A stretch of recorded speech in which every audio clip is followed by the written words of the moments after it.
Oh, ciao, Lewis. Apparently, Lewis Hamilton is finding his feet with Italian phrases. Of course, he's joined Ferrari. They speak in English to him all the time, I'm sure. But it would help to ingratiate himself into the team by learning some Italian. Sebastian Vettel did that. I'm sure Charles Leclerc is fluent by now. I imagine Carlos Sainz would have learned a decent amount as well, being Spanish, and the language has been quite similar, both Romance languages.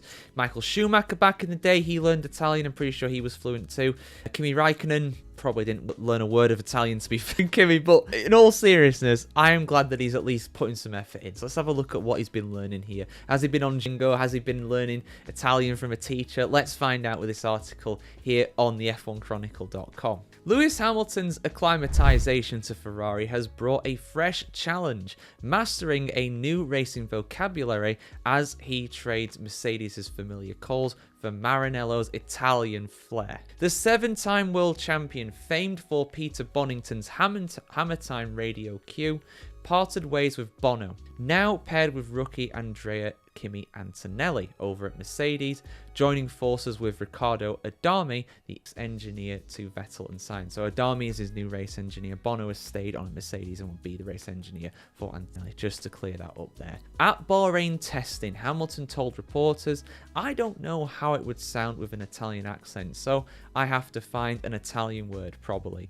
We'll probably find something new. Yeah, just say Forza. Just say Forza. Forza! Forza!" The record-breaking driver with 105 wins is diving into Ferrari's technical jargon. I'm still in the learning phase of understanding the rear suspension, the front suspension, all the different settings that they have found for those and the terminology that they have for them as well, he explained. My engineer and I are also learning how we both like to work in terms of communication.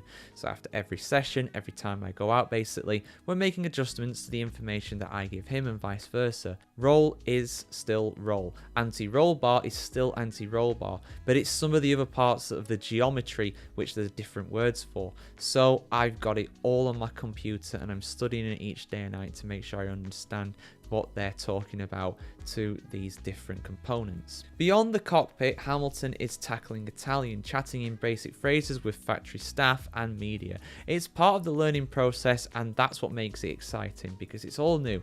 I'm loving that newness, he said. I wonder what? Let's have a look. Let's do a little search here. Let's have a look. Tempo de Martello. Hammer time. You've got to do that. That's way better.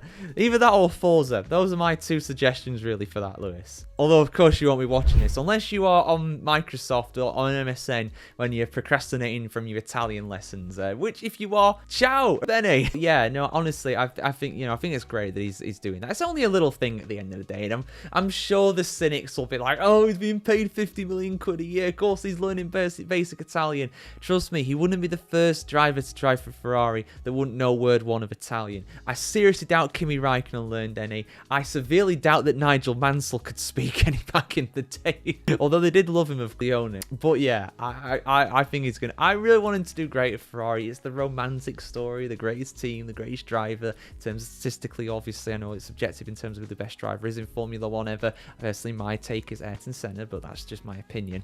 But I'm talking about statistically in terms of success there. You know, the team and the champion that have won the most championships. They just needed Adrian Newey. Adrian, come out of the UK, man. Why'd you go to Aston Martin? I know they gave you a better offer, but come on, man. Come on, he should have gone to Ferrari, you know. That is like the trifecta of success. You know, the amount of championships that those three have won it's just ridiculous. Anyway, I'm getting carried away now. But yeah, I'm really looking forward to it. We've got the first race in a couple of weeks' time. I think Ferrari are going to do well. You know, Mansell is backing him for a debut win, for Hamilton for a debut win, like he managed in 1989 at the Brazilian Grand Prix, of course. But we will see what happens there. But yeah, I don't really know what to say about the end of this one, except for, you know, hope you're having a great day. We'll see you for some more F1 news here on the F1Chronicle.com as always. Go to our Patreon, become an F1 if you want to get some exclusive member benefits. Also got some member benefits as well if you want to become a member on our Substack community as well. The biggest Substack newsletter in the F1 community in the world, right? The biggest one. So yeah, see you soon, guys. Have a great day. Ciao.